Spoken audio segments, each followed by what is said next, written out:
no more renting, no more putting money into someone else's building. I think it was a good way to show the Edmonton arts and music community that we're really in this for the long haul. Like we invest in the community, like we invest in musicians and artists and stuff.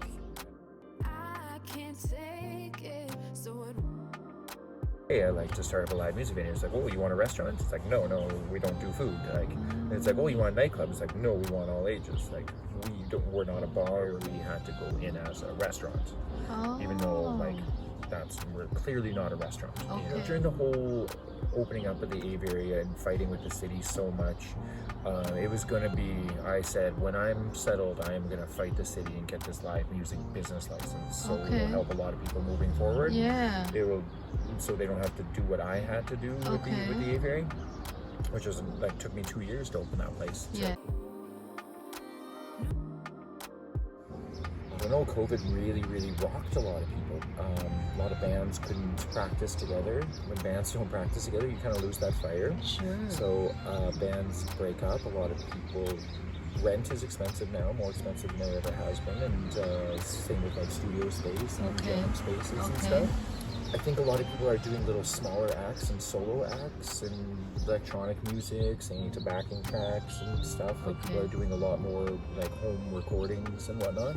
So bringing that to a stage and an audience, I guess it even looks different. The music scene looks different than what it was like even a couple of years ago.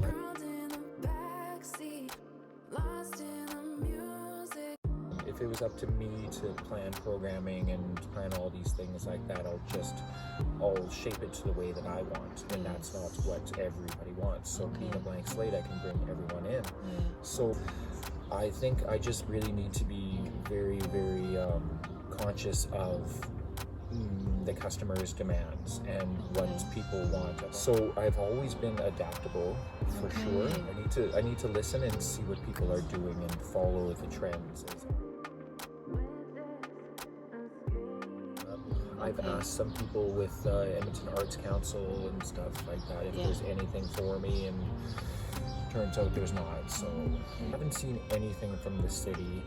I've always kind of fell in this weird little thing being a for-profit business, and a lot of like federal and provincial arts grants, they're always for non-profit businesses. It's a very I try to be a community-based business, you know.